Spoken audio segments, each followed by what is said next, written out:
Match importantissime pour les Wildcats qui vont jouer leur dernier match à domicile ce samedi contre Dunkerque, le leader. On va prendre la température avec Alex Lubin qui sera de retour de suspension. Bonjour Alex. Bonjour. Je le disais, match évidemment important, pas besoin de faire de dessin. Alors, on sait que c'est un match très important, il reste 2 matchs. On sait qu'on a besoin de points, 3 points ce serait idéal pour être serein pour le dernier match. Une équipe qui vous a fait mal en match de prépa et au match aller, qui vous a surtout cueilli d'entrée. Vous avez pris des buts tout de suite. Oui, on sait à quoi s'attendre, on a une belle revanche à prendre. Match de prépa, on a pris une belle déculottée je pense, et au match aller chez eux aussi c'était compliqué. On sait à quoi s'attendre, on va tout faire pour gagner ce samedi. On va faire le point sur la situation, vous êtes 5e, il y a encore 1 ou 2 points un minimum à prendre pour assurer les playoffs. Ouais, je pense qu'il nous faut un point minimum pour être sûr d'être faire les playoffs, mais maintenant nous ce qu'on veut c'est les 3 points. Une équipe qui est jouable quand même, elle est en tête, mais bon, elle a perdu quand même quelques matchs. Oui, ils ont leur qualité, on sait qu'ils sont très bons offensivement, mais que défensivement il y a un peu de faiblesse, donc on va jouer là-dessus. Avec un Alex Lubin qui a des fourmis dans les pattes, j'imagine. Ouais, je suis content de revenir, c'était loupé 2 matchs, c'est pas beaucoup, mais c'est long en D1. Bon, on vous souhaite le meilleur. Bon entraînement en attendant, on va aller voir Nico Martin. Merci. Allez, Nico, entraîneur adjoint de cette équipe, ça c'est la bonne nouvelle, le retour d'Alex Lubin. Il y a quand même des joueurs qui seront pas là ou en tous les cas un petit peu diminués. Ouais, c'est presque encore un peu tôt pour le dire. Là, il y a Martin Charpentier qui essaye. On devrait peut-être avoir le feu vert du staff médical dans la journée, mais a priori, il pourrait quand même jouer demain. Donc ça, c'est une bonne nouvelle. Il a une fracture, on va rappeler. Il a une légère fracture de la face, mais avec une grille, ça pourrait le protéger. Il pourrait jouer. Bon, Armand Jaya, par contre, lui, c'est sûr qu'il sera out. Non, lui, c'est minimum 2 semaines, ça c'est sûr. Et puis, on a Nathan Gantz qui a un problème aux adducteurs. Pareil, on va faire un peu à la dernière minute, voir un petit peu les sensations. Bon, dans tout ça, il faut affronter le leader et essayer de prendre 1, 2 ou 3 points. Oui, après, à domicile, on est capable de faire des gros matchs. On l'a vu contre Brest, par exemple, qui est une grosse équipe aussi. Maintenant, Dunkerque, on sait les erreurs qu'on a fait chez eux, pour les avoir joués 2 fois cette année, une fois en préparation, une fois en championnat. Il va falloir être prêt dès le début de match, pas leur donner l'avantage de pouvoir prendre quelques buts d'avance, parce qu'on sait qu'après ça va être compliqué. C'est une équipe très très offensive, donc on le sait, donc à nous de ne pas faire d'erreurs défensives pour être prêt justement à rivaliser contre eux. Bon, il reste 2 matchs, on l'a dit, il y a ce match contre le leader et derrière Chambéry.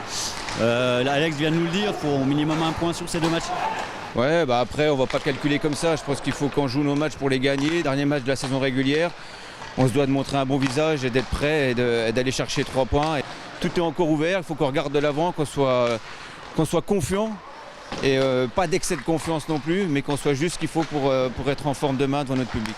Bon, vous avez un supporter de choix là, avec l'ex-international de rugby Max Mermoz, natif d'Épinal, on le rappelle. Oui, exactement, il est venu, il passe le week-end sur Épinal et il vient nous faire une petite conférence aussi ce soir avec des partenaires, donc c'est sympa d'échanger avec lui. Là, il est venu regarder l'entraînement.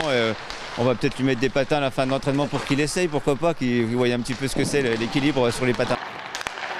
L'entraînement des hockeyeurs se poursuit, on est avec Maxime Mermoz, ça fait bien plaisir de voir un natif spinalien. Maxime, bonjour Maxime. Bonjour.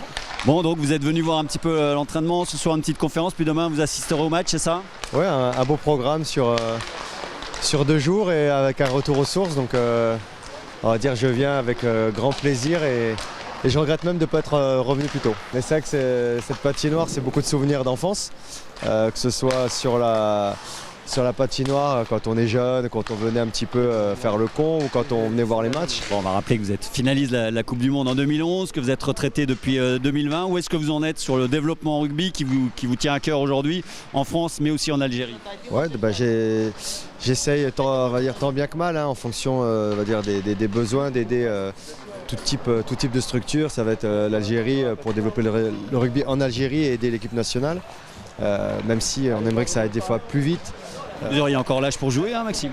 J'ai l'âge, mais je pense que j'ai assez communiqué j'ai eu des soucis de santé depuis quelques années, donc du coup ce serait pas du tout conseillé pour moi. Le très haut niveau c'est fini, mais en tout cas ouais, après c'est essayer soit d'implanter le rugby dans des régions où il y a de la demande, où il y a beaucoup d'enthousiasme, et après il faut juste des soutiens politiques pour aider un petit peu plus. Évidemment, si Épinal me contacte, même pour organiser un tournoi ou quelque chose comme ça, c'est avec plaisir, parce que le rugby, pour moi, a commencé ici quand j'étais tout petit, et ça restera toujours comme ça. Le rack dans le cœur. Merci beaucoup Maxime, on vous souhaite un bon séjour ici. Merci beaucoup. Maxime Mermoz qui sera donc parmi les fans dans une patinoire à guichet fermé depuis une quinzaine de jours pour ce dernier match de la saison régulière, un très fort enjeu. Épinal Dunkerque, première mise au jeu à 18h, une rencontre à vivre en direct sur notre chaîne.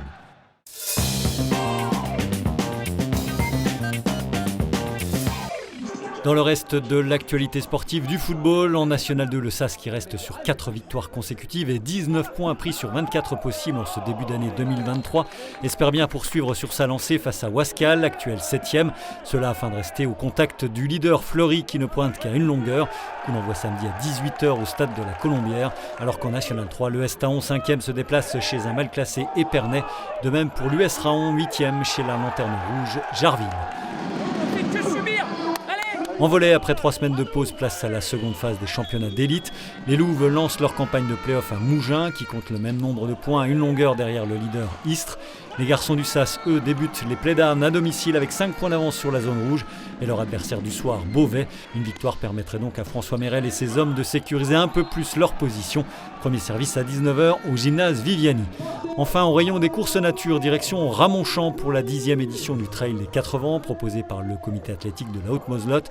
Toujours 2 distances au programme, un 30 km pour 1450 mètres de dénivelé positif légèrement modifié et un 14 km pour 500 mètres de montée et descente sur un tracé inversé par rapport aux années précédentes et à effectuer en solo ou en relais. Départ dimanche respectivement à 9h et 10h30 depuis la salle Omnisport.